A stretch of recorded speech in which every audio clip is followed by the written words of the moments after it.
I'm live. You had to. I hope that part wasn't live, was it? I don't think so. Okay. Oh, I think I got it. Which camera am I on? That one. Good evening. Welcome to another episode of Sewing Adventures with Brent. Or maybe we should just change it to Adventures. So I was all like prepared ahead of time, but I was like, oh, my machine needs a bobbin, and well, that has not turned out well because I made a bobbin and it's all like tangled and mess, and so I'm like, I don't have another bobbin for this machine handy, so I've got to fix it, and I think the easiest way to fix it is just to take all the thread off and restart. But today we are going to continue working on the quilt that we started last week, where we cut. Do we have another bobbin for one of these machines kicking around, Eddie? I don't think so. We don't have like a box of these somewhere? Like up top? Can you go look real quick? Because I don't think people want to watch me untangle a bobbin for a half hour. I mean, I guess you could, but I don't think that would be very entertaining. Because I have made a mess of this. This is like one of those things that I was like all proud of myself. Like, oh, I'm gonna be prepared for the show today. I even made a sample block of this for the show. And I was gonna show you how. And it's not like a really in-depth block. Does that even have thread on it? It does. Sweet. Okay, that'll give you something to do. Yeah, look at that mess I've made. Eddie pulls through for me. All right. So what we're gonna do. If you all remember, last week we have that shop hop stuff that does that have a check spring in it, Eddie?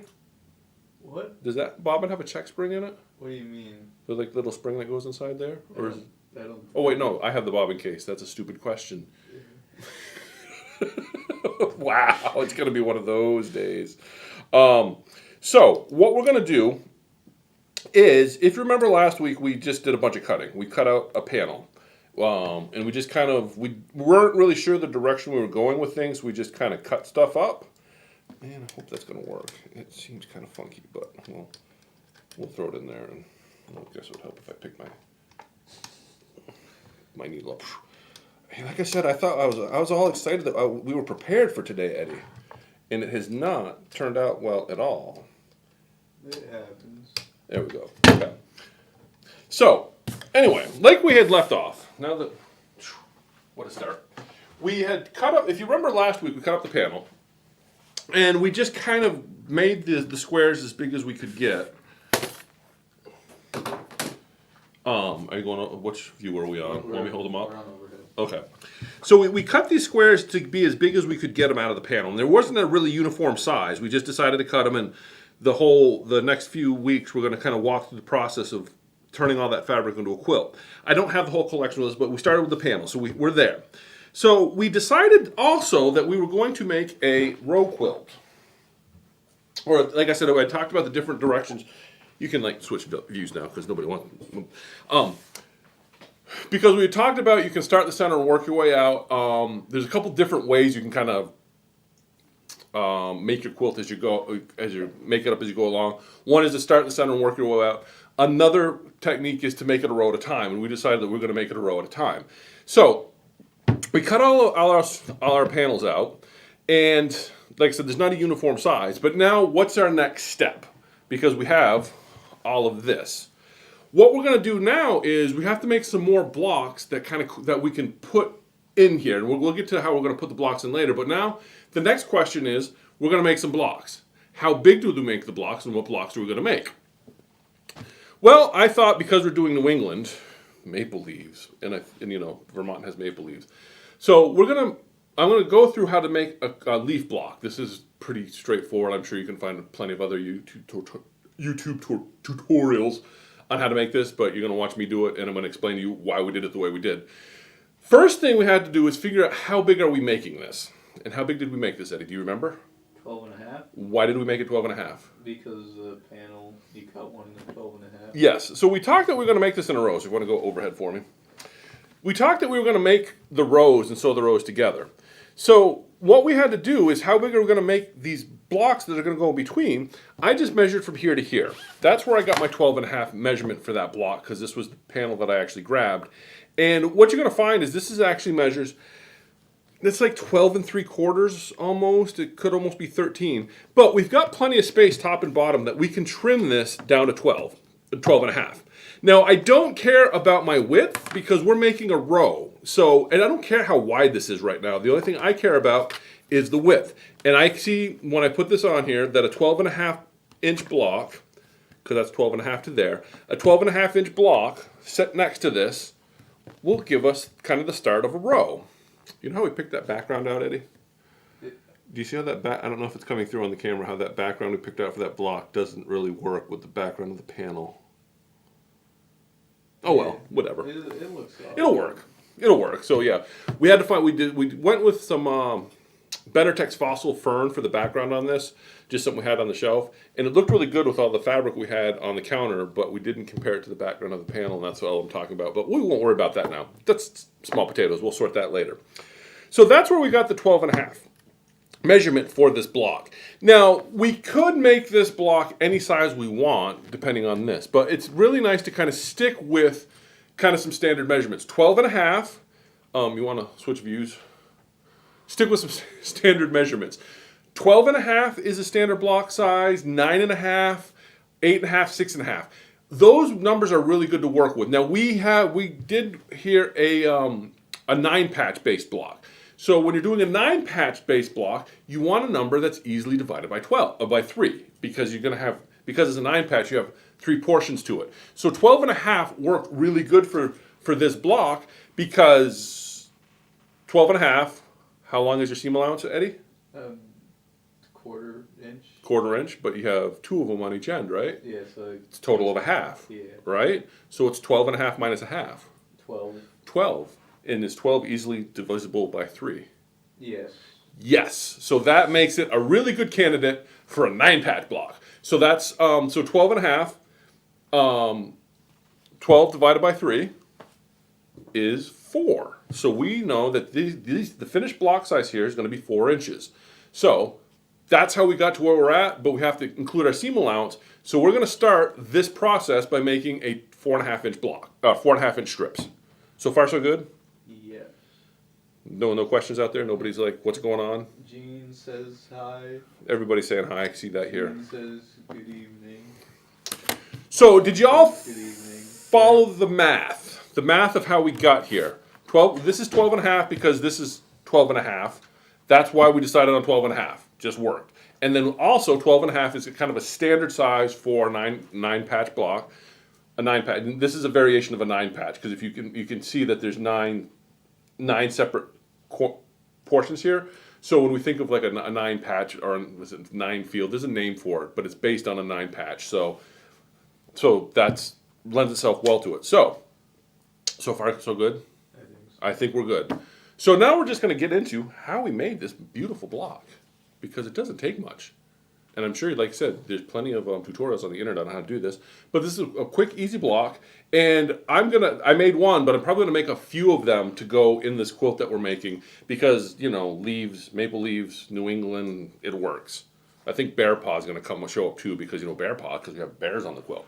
So, I'm kind of trying to stick with a theme. There's some method to the madness. Originally, I was just going to put some strips and call it good. But I was like, no, people want something a little more interesting. So, where do we start to make this? What size did I say these blocks were? 4.5. 4.5 unfinished, 4-inch finished. So if they're unfinished at 4.5, how big do we have to cut it to? 4.5. 4.5, because that's the unfinished size. Now, I'm going to make the same block, but I'm going to use different colors. And this is, now, my favorite tool, and the reason that I love this tool is you're going to see why. I don't want to have to do all sorts of funky math to figure out how, because a lot of you that have quilted know that you have to take the squares and figure out how big they are, so when you layer them and cut them in half, they come out to 4.5. Or you have to cut them down. And I'm not going to do all that math. I'm going to show you how to get this. All you have to know is you're cutting 4.5-inch strips, because we have 4.5-inch unfinished is the unfinished size of the individual squares. So all we're going to do is cut a 4.5-inch strip out of each of our fabrics. It's going to be that easy. Whoa. Whoa. And so all I'm going to do is cut a 4.5-inch strip out of here, like so. Grandma, Carolyn, and Rhonda say hi. Hello. So, and all you need to make one block is one 4.5-inch strip. You could probably get away with a little bit more. You can get more than one block out of, but one strip is enough of each for one block. So all we're gonna do is cut a 4.5-inch strip. And that's where we're gonna start. So far so good. Any questions? Everybody excited? No questions. No questions, okay. Yeah, we just got right into it. We didn't even get into shop news today. Do we have any? No, because I was fighting with I was fighting with that bobbin, so I totally forgot about shop news. So no, I don't think we have any. If somebody thinks of some, you can shout it out. That's always cool. How many blocks wide are you making it? That's too many steps ahead. I don't know. Who's asking that? Grandma. I don't know. All I know is the next step process tells me that I need to make some 12.5-inch blocks. I've got an idea where we're going with it, but I have no idea how wide we're going quite yet. The way the process works is, like I said, we're making a row. So I'm going to make a row, and that will help me figure out how wide to make it. And I'm going to build in some room for adjustment. But like I said, I'm walking you through the process. This is why this is a multi-week process. So by the time that September rolls around, when the fabric is available, you will have the entire tutorial on how to get to the quilt kit. And the mystery, this is a mystery quilt because it is a mystery to me how it's going to look when it's done. I'm making this up as I go along, but you all get to watch the process. So if it comes out good, that's a big if, you can repeat the process for yourself. Right? Yeah. Yeah, okay. So now I'm just going to take my 4.5-inch strips. Are these 4.5 or 5? 4.5, okay. And put them right sides together. Rhonda asked how many states are there. How many states? There's 50 states. I mean, like the block state. Yeah, I know. That's a good question. I want to say there's 6. We've got 1, 2, 3, 4, 5, 6. 6 states. So we're going to have 6 rows in our quilt center because we're going to have a row for each state. So what we're going to do is take that 4.5-inch strips and we've got them lined up right sides together. And first thing I always do is I chop off my salvage because one of the things when you have the long arm machines in the store and you're like long arming somebody's quilt and it's like looking really good and you're about 3/4 of the way through it and they didn't cut the salvages off, so you have these beautiful quilt and a little bit of white just where it shouldn't be because somebody didn't cut off their salvage. So I always cut my salvage off immediately. So the beauty of this, we don't have to do any math. Everything we're doing is out of a 4.5-inch strip. And what we want to figure out is how many half square triangles do we have? If we look at our block here, how many half do we have, Eddie? 4. 4. That is correct. 1, 2, 3, 4. So we need 4 half square triangles. So all we're going to do is take our easy angle. And we're going to drop that easy angle right on our strip. And if you used an easy angle before, you know exactly what I'm doing. My little tail up there is just off. This is 4.5, so my 4.5 lines up there. So here is 1 half square triangle. And then I'm going to rotate that around. Same thing. That's my 4.5 there. 2. 3. And you can use this and this will work with any size strip too. We're doing 4.5 because we wanted to finish at 12.5. But what's awesome about this is the fact that everything's coming out of this strip. So if you did a 5-inch strip, a 2-inch strip, whatever size strip you decided to do, you will get a block. I have no idea what the finished size will be, but everything will line up like it's supposed to. So that's kind of fun. So we've got our 4 half square triangles cut. The next thing, what else do we have on here, Eddie? Oh, Background squares. How many we have? like That one. That one, there's one of those. One of those, but this here, our stem also gets cut out of one. So we're gonna need 2 background squares and 3 of our solid color. So I'm gonna cut now is, I untangled the bottom. you untangle the bobbin? You're the best. And then you gave it to me to tangle it up again. So we need 2 background and 3 of the regular color. So we're gonna cut 1, 2, so that covers our background squares. Like I said, we're getting this all out of the same strip. We haven't changed strips. This is all a 4.5 inch strip. So we now have our 2 background squares. And we need to cut 1 more of our main fabric square. And we're just gonna drop that there. And I should have ironed this, so I know some of you are looking at that crease, and I don't know, do the comments say anything about that yet? Not yet. But now that I pointed it out, they're like, what are you doing? I'm just gonna kind of squish it flat with my ruler and cut it at 4.5. So that gives did I say 3? Yeah, 3 of those. Now, the stem, there's no real super secret tricky thing to the stem. All I'm gonna do now, to figure the math, how long do I make that strip? I have no idea. All I'm gonna do is take one of my background squares. Are you going to do overhead shot so they can see the magic that I'm about to do? Is I'm going to cut it in half because we're going to put the stem in between. And then I'm just going to measure that from there to there. I happen to know it's 6.5 because I already did this on the other one. But if I lay that down here, or against my ruler, laid against the ruler so you can kind of see, you can see that this ruler is 6.5 wide. And so from point to point, it's 6.5 inches. So I need a 6.5 inch strip to go down the middle of that. So what I'm going to do here is take one of my background fabrics and cut it at 6.5. Now I'm not going to use the whole square because that would just not really be a stem. That would just be like I don't know what that would be. It would just be huge. So what we're going to do, on this particular size, because of how big it is, I don't know if there's like a good magical number for it, but like 1/3 the size of your square makes for a good stem. That's not a hard and fast rule. Keep in mind that whatever you cut for a strip size here is you need to take a 1/2 inch out for your seam allowance. So if we had smaller squares, I wouldn't go 1.5 inches because 1.5 inches would look really big. But given the size of our squares, 1.5 inches is a good size. So I'm just going to cut 1.5 inch strip out of this, and that gives me 1 stem.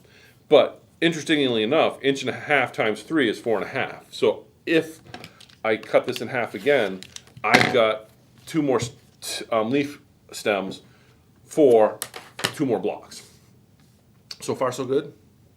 Everybody with me? I think so. Anybody bored to death? A row needs more than a pieced block and a panel block. Well, I know that, Ma. I know. But this is the process. You get to watch art at work. You get to watch it happen. And like I said, if you really like it, you can all make one yourself when I'm done. All right, so where did we? So we're cut. So everything we've done is we're cut, and look, we have this much left over, enough to probably start another block. And if you had if there were smaller blocks, you could probably get more than 1 out of a strip set. So if you're keeping track at home, you need 1/8 of a yard for a block. You'll probably get, maybe. So you would probably get like 3 blocks out of a quarter yard. 3, almost 4 out of a quarter yard of fabric. So if you're trying to figure out how much do I need, that's just kind of a rough kind of estimate. And we can figure this all out later. But if you're keeping track of what we've cut so far, because, like I said, this is an ongoing project, we have cut 1/8 of a yard of fabric, of a background fabric, and a focus fabric, and we've cut up 1 panel. Are you taking notes, Eddie? Because you're going to have to go through and edit all this after. I'm joking, you don't need to. But so that's to keep. So like I said, all we're at this point from a fabric standpoint is just a couple strips and a panel. All right, let me get this bad boy threaded because our funness with the bobbin kind of threw off the whole. Hey, let's have the machine ready to go bit. Right. Yeah. And then you're going to watch me struggle trying to thread the needle on this because I'm turning into an old man that can't see anything. And there's that. And any questions so far? No. What if it's not good? That is a good question. I didn't say it was going to be good. I just said you all get to watch the process. Because what happens whenever I make like these sample quilts that I make up in my head, people are like, do you have a pattern for that? And I don't want to write it out, so I'm just going to say, go watch the movie. Oh, that's the news we had, Eddie. Did any of you look at our subscriber count? Oh yeah. Do you know what happened this week?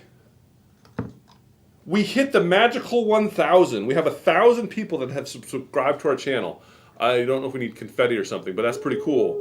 Woo-wee! Which means that YouTube sent me a thing that says we can get monetized.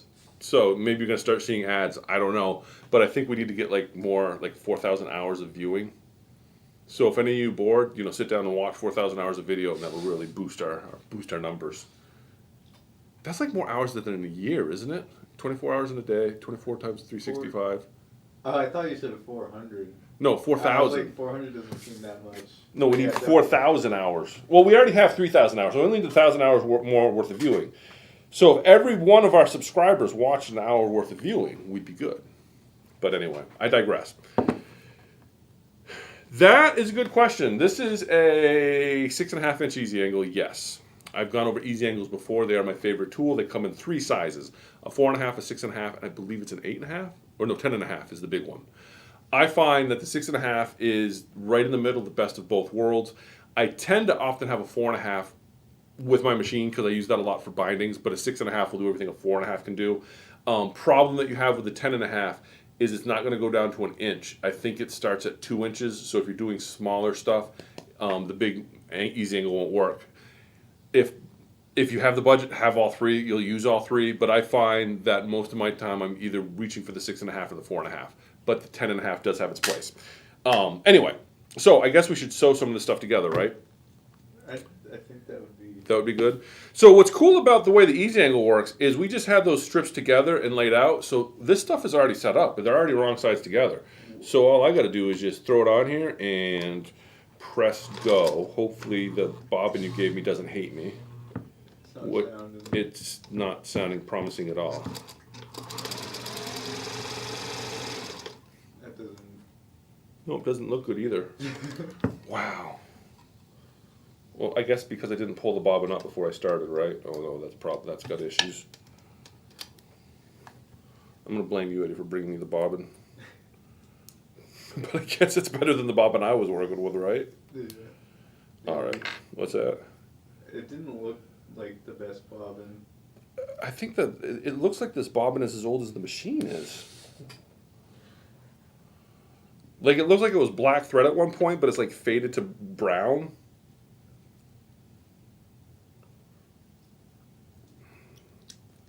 And they go in funky.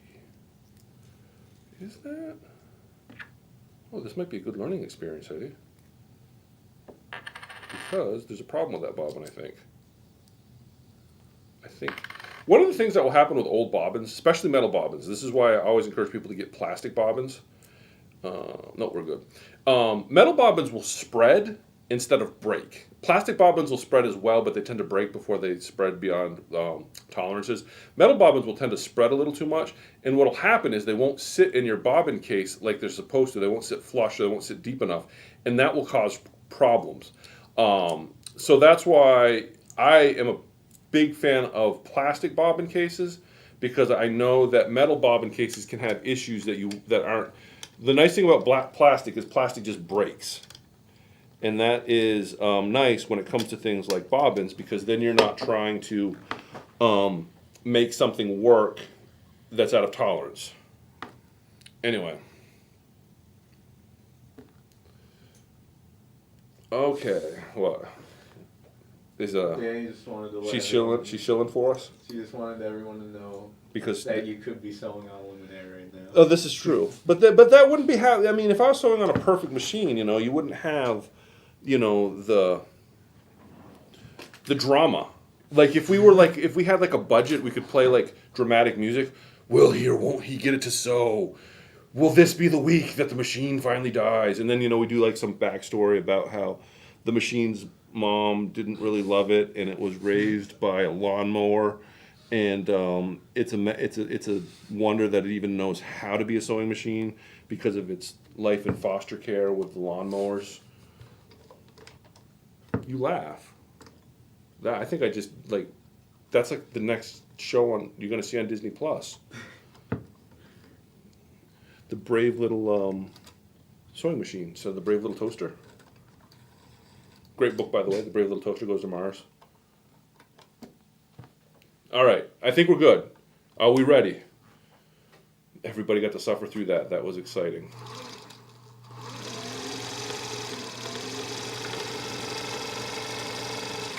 I'm about to give up. I'm about to just like, why? Because that's where it's supposed to be. Oh my gosh. Oh, that's why, because it came unthreaded. Okay. Oh, maybe I didn't thread it. Maybe I missed the eye of the needle. This is sad. I'm sorry. I feel like everybody is like, hopefully most people like drinking their wine or whatnot, so this is way more enjoyable, you know, maybe if you're inebriated. What's that weird noise? Oh, I got a fidget spinner. Oh, okay. I'm like, what? It sounds like, you know. Wait, am I going the wrong way, Eddie? It's towards the middle, right? Yeah. What am I doing wrong here? I'm doing something wrong. These are on clearance. They got like 3 of them $1 each. That's pretty awesome. Is it towards? No, I'm doing it backwards. That's the problem, Eddie. Isn't it? Yeah, it goes one of those ways. Yeah. And I'm seeing that I got, yes. Do I have it backwards? Where's the thing on top of the needle? The scarf? Yeah.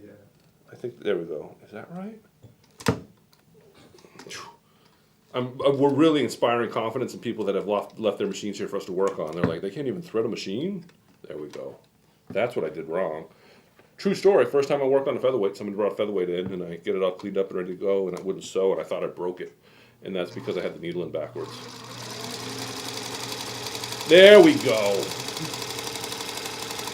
We did it. Yay! And then we're just going to send this one through. And we're just going to chain stitch. For those that haven't washed before, when they say chain stitch, all chain stitching means is I'm not cutting my thread, I'm just sending stuff through one right after the other. So, that was exciting. Did you get the drama? If we edit this, Eddie, maybe we should put like dramatic music in while I'm trying to thread it. And then you like cut to a tear in my eye as it sews and it doesn't catch the thread. Who am I kidding? We're never going to edit this. Maybe we will now that we hit 100 subscribers, we'll start editing videos. All right. So those are our half square triangles. Those are pretty straightforward, nothing super exciting. Now we're going to do the stem. The stem is probably the trickiest part of this whole block. All I'm going to do is I'm going to take the stem. Let me do it over here so people can see. I'm going to take my stem and I'm going to center my half a square on there, like so, and I'm just going to send it through. You saw the math and precision involved in that. I hope you were all paying attention because that was some pretty high class stuff. Now, let me just snip all these because we want to get all those off. We're gonna iron these all out, and we just pull that guy out, and we're gonna do the other half of the stem. And guess how we do the other half of the stem? All I'm going to do is I'm going to finger press that bad boy out. And I'm going to take this and center it on that strip. You know. And like I said, because I measured it out and 6.5 was pretty dang close, you're going to find that it's almost like goes edge to edge. And then I'm just going to throw that back over here and... Now, that is all there is to creating the components for the block. I don't know if we're going to do the whole block, Eddie? Oh, we got time, but let's finish the stem. I think the stem is really kind of I don't want to say the tricky part, but the part that is going to be a little bit different than the rest of this. All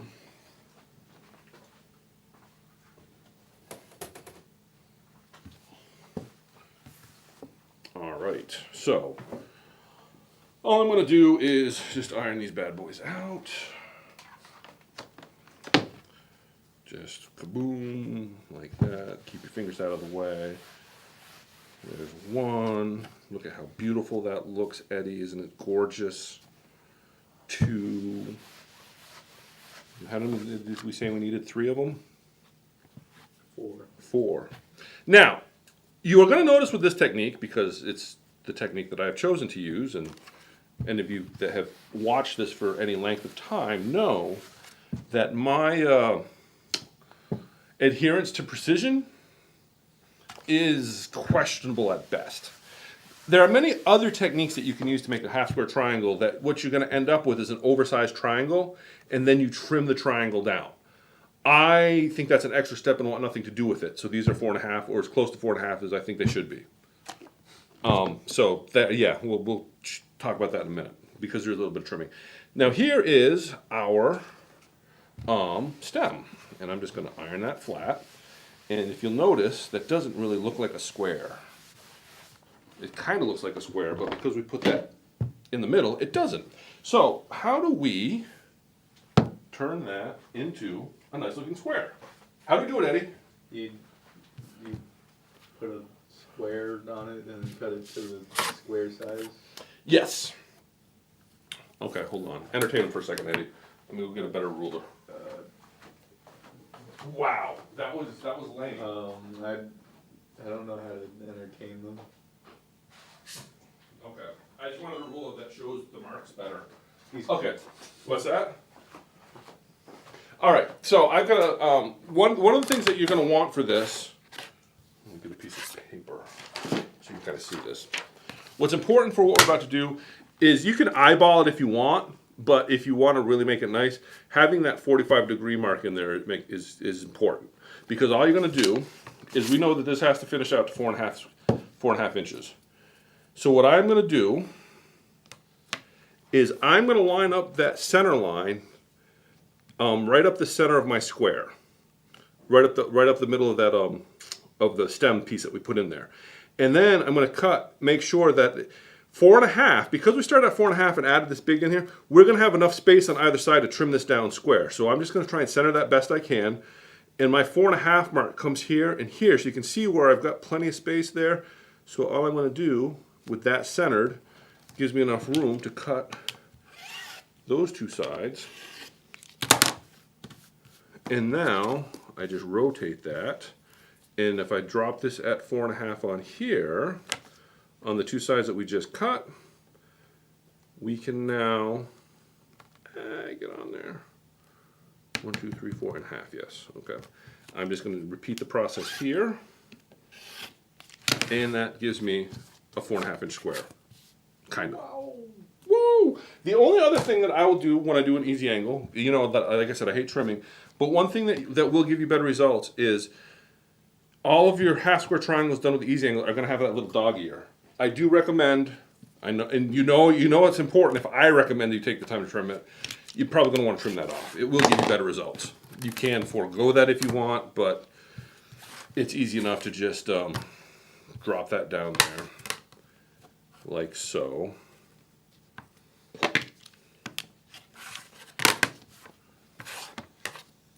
And like so. So far, so good. Anybody have any questions? No. Okay. No questions yet. All right. So we have all the components of our leaf block made. Let's make a leaf block. Whoa. And I'll just throw this down here so you can kind of see how we're going to do that. So we start with our stem. There's our stem. We take our 2 main fabrics, our 3 main fabrics. You see? Oh, look at that! We're starting to look like a square, like that, and like that, and repeat the process here, here, and there.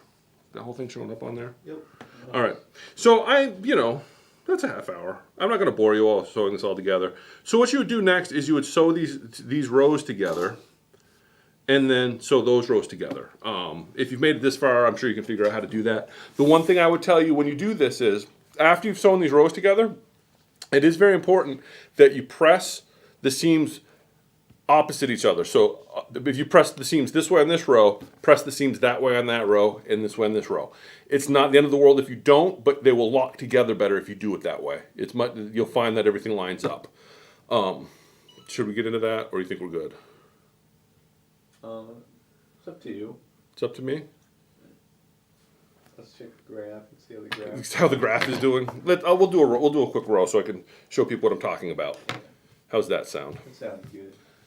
All right, that's what we'll do. Just in case we have some beginners that are watching that said, I'm going to learn how to quilt on YouTube, and somehow they found us.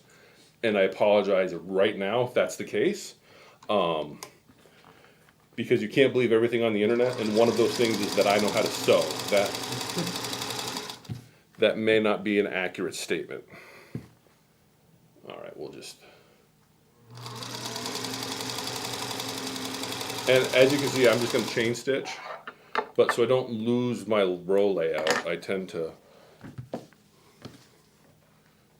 want to make sure that I'm just going to kind of stitch them together in such a way that allows me to chain stitch, but still keep my rows properly laid out.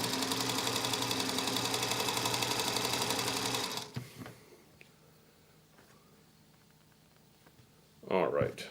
And now, if you are following along, and like I said, and you're in the future, and you've seen what this quilt looks like done, I suspect that I'm going to have more than just these two. Leaf blocks in it. So your homework would be to make more than just one. You know, if you're going to make this, you're going to make multiples of these. How many we have, I have no idea. Like I said, this is one of those things that, as we're currently making it, we're making. I don't really know what this is going to turn out like, but I do know that we're going to have a few of these blocks in there. So this, we're just making one tonight. You may have to make multiples, and through the magic of time travel, I'll make a bunch. If I need to make more, I'll make them before we put it all together. I'm just rambling, aren't I? Speaking of time travel, I heard this one thing that Rubik's Cubes are getting faster and faster to solve. So eventually they're going to take negative time. So Mattel's going to go back in time, steal all the Rubik's Cubes, bring them to the future, but then the Earth's going to collapse because of all the weight of the extra Rubik's Cubes. That is a fascinating...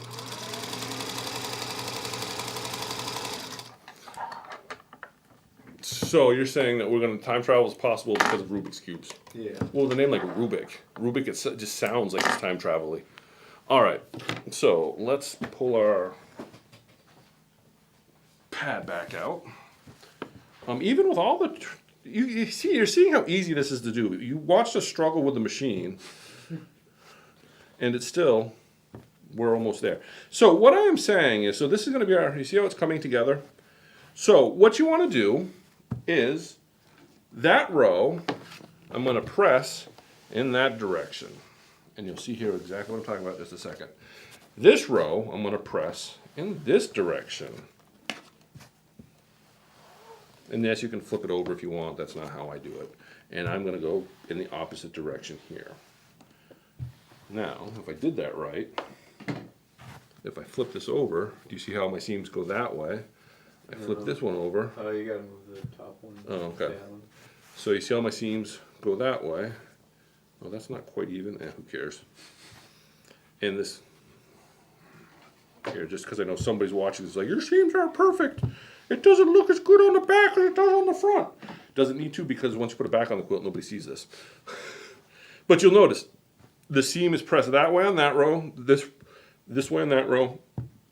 And this is a concept that follows through in a lot of quilting, because what happens now, I'm going to sew this row to that row. When I put those over, can you zoom in? Really super, who wants to see my fat belly? But if you zoom in here, what you're going to see, I'll let you find it, is where these two seams come together right here, they lock right in together. So you can actually feel it, because there's the seams, because they're going in opposite directions, they lock right in. Whereas if they're going in the same direction, they'd want to slip off each other. But because they're opposite, the way that they've been pressed, they lock right in, so you don't have to worry about that wandering on you once you start sewing it. It's gonna lock that right in. That was exciting, right? Oh, I just turned that off. Wait, no, I didn't turn it off. Never mind. Keep going. Keep going. Okay.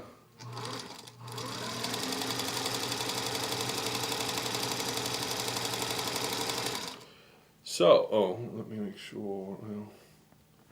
Yeah, a little bit. I'm gonna have a little bit of a. Yeah, who cares? Like I said, it's my quilt. It's my quilt, and I don't care, so it doesn't matter. I hope my sister Jean is watching because she makes even better quilts than I do when it comes to this stuff. Hers are downright questionable. And I'm just going to do the same thing there. And I got the seams locked in. And there we go.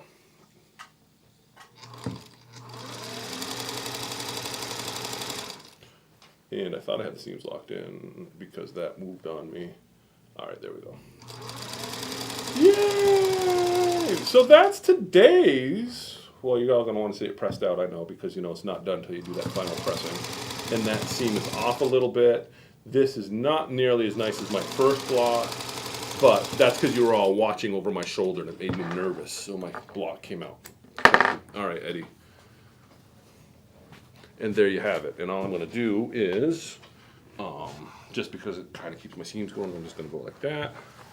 And look at that. And you, like I said, there's a spot when I was sewing it, I said, oh, that's not quite lined up. And because, you know, I want you all to feel good about yourself, right? I'm a professional quilter. Professional only in the sense that I get paid to quilt, kind of. So as a professional quilter, look at this. That isn't quite right, and look at that, I lost my point right there. So if me, as a professional, have these problems, don't be too hard on yourself. Are you focused right in on that? Yeah. See how that's off? See how awful that is? Oh my goodness. Can you imagine putting this in a quilt? And look, that one there is off a little bit too, and we're not quite even on the stem. My gosh, Eddie, this is awful. But you know what? I don't care. When this is in the quilt, you'll never be able to find this. So keep that in mind as we can continue forward in the series.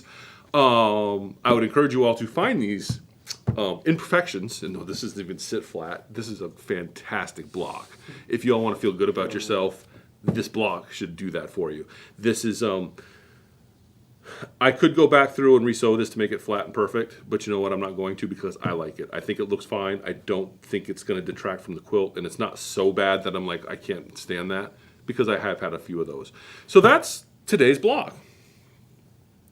So, Rhonda says it'll pass a 20-mile-an-hour test. yes, it looks good running by at 20 miles an hour. But I point that out because I do have a lot of people that get very persnickety about their blocks. And if you do, I'm not saying that's a bad thing. If you want to get that you really want to get perfect points and stuff, I think, you know, it's definitely something to strive for. But make sure you're having fun. Because if you're stressing out and getting anxiety because your points aren't perfect, then you're doing it wrong. You know, I'd rather have my points off a little bit and have had a good time doing it than to have perfect points and hate quilting. Just throwing that out there. So that's all we really have for today. I just wanted to, like I said, we're working on our quilt. So we now have 2 maple leaf blocks. We're probably gonna have a few more, but that's the start. So we have the panel cut. Check out last week to see the process there. And then we've got a couple blocks made so that we can start trying to look about putting a row together. And we've still got what? We've got the whole month of August, right? Because the shop hop is in September. So we've got 4 more weeks to create this quilt. And like I said, by the time we're done, we should have the quilt top should be done, because my plan is to have it quilted and hanging in the shop for the whole shop hop thing. Maybe. And then we'll put this video on loop on a television for everyone that comes in, and they'll be like, what is that? Anyway. I hope y'all got something out of it. Like I said, most of you have already subscribed. Keep subscribing. Watch another 1,000 hours, because then, see, here's the perverse incentive. You watch 1,000 more hours, it's like, oh, and then we're going to start throwing ads in front of our videos. So it's going to be worse for our subscribers if they actually get us to the point where they're going to give us ads, Eddie. That's kind of sad when you think of it that way. Yeah. the incentive structure is not in favor of the spectator. But hey, we're having fun.